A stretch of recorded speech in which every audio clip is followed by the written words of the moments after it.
ఆహా ఏమి రుచి అనరామై మరచి రోజు తిన్నా మరి మోజే తీరనిది. తాజా కూరలలో రాజా ఎవరంటే ఇంకా చెప్పాలా వంకాయేనండి. ఆహా ఏమి రుచి అనరామై మరచి రోజు తిన్నా మరి తనివే తీరనిది. ఏంటి పాటలు పాడుతుంది అనుకుంటున్నారా? అవునండి, ఈరోజైతే గుత్తి వంకాయ కూర చేశాను నేను.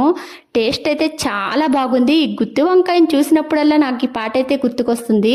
మీకు ఏమనిపిస్తుందో కామెంట్ చేసేయండి. మరి కూరల్లో కల్లా రాజా వంకాయే కదండి. నేనైతే ఈ పూర్తి వీడియో నా ఛానల్లో అప్లోడ్ చేశాను, వెళ్ళి చూసేయండి. అలాగే ఈ వీడియో కనుక నచ్చితే లైక్ చేయండి, షేర్ చేయండి, సబ్స్క్రైబ్ చేయండి. పాట బాగాలేదని తిట్టుకోకండి.